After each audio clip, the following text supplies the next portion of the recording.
A raven bear is my spirit animal. She is part bird and part bear. I chose this combination for the bird's ability to fly and the bear's growl best match my personality when I wake up in the morning. So you see, I am a raven bear. Naturally, then, I was drawn to the indigenous creation myth of the grizzly bear and the raven. A long time ago, and in the beginning, when the Great Spirit created the world, the raven would help the other birds and animals find locations so the earth would not be overcrowded. One day, the raven was feeling hungry. He spotted a grizzly bear in the wood gathering berries, herbs, and receiving healing instructions from the Great Spirit. The bear was making all kinds of noise, rummaging around in the bush. "Hey you, what are you doing?" Raven called to the bear. Well, grizzly bears don't like to be talked to like that, so the grizzly roared back, "Who is up there that thinks they can challenge me?"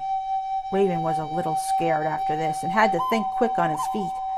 "No worries, cousin. I just came to give you a special message from the Great Spirit." Well, now the grizzly bear humbled himself at this answer and invited the raven over to his cave to eat, rest, and pray with him. Grizzly Bear's cave was warm with strips of smoked salmon, dried meat, berries, lots of roots, and other food hanging from the wall. "Come in," Grizzly Bear says, "and warm yourself up by the fire."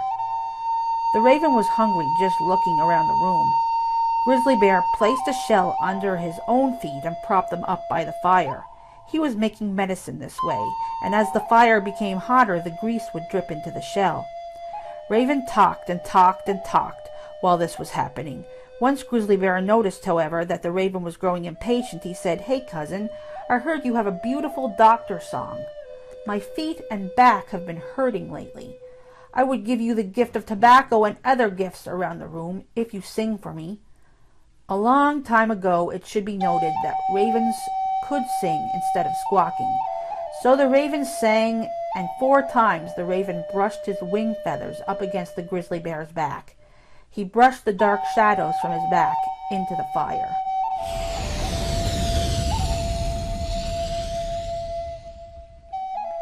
It spattered and popped and burned, causing both of them to jump up in fright. Grizzly Bear noticed that his back was not sore anymore, so as appreciation and thanks he offered the raven food from his cave and grease from the shell for dipping. Next morning, when the raven was leaving, he told the grizzly bear that that was the best food he has ever eaten. And what was his secret? The grizzly bear just laughed and waved goodbye. It was about a year later when they would meet again. This time, however, it was the grizzly bear wandering around in the raven's territory. The grizzly was making much noise rummaging around in the bush. When the raven noticed this noise, he yelled out, "Who is down there?"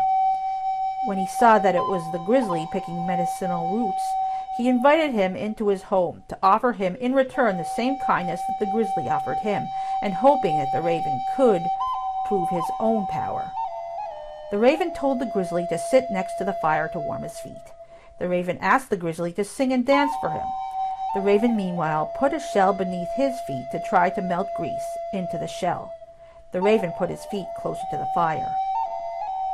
When the grizzly asked the raven to come and join him, the raven refused, because he did not want to show him up. In the meanwhile, however, the raven's feet grew hotter and hotter.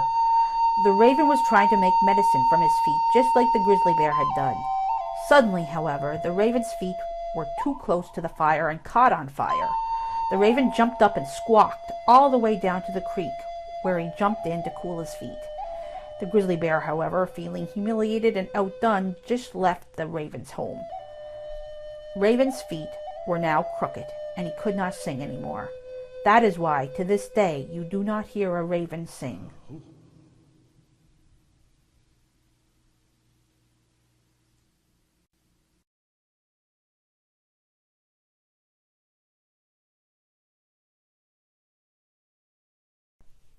The significance of this story for me is the acquiring of knowledge by the raven.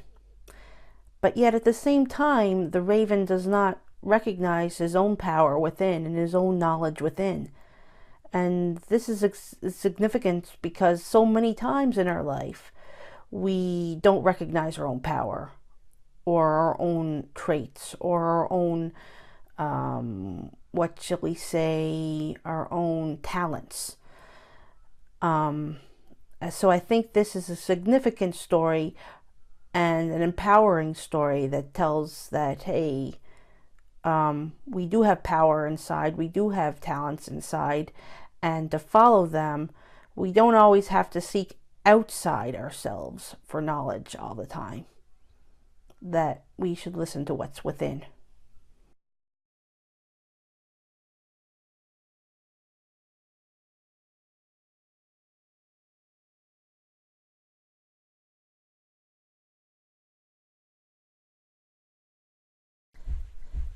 The grizzly bear, for me, epitomizes everything that the raven wants.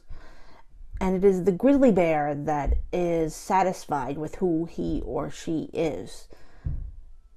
And I think in the end, that is how we all should be, like the grizzly bear.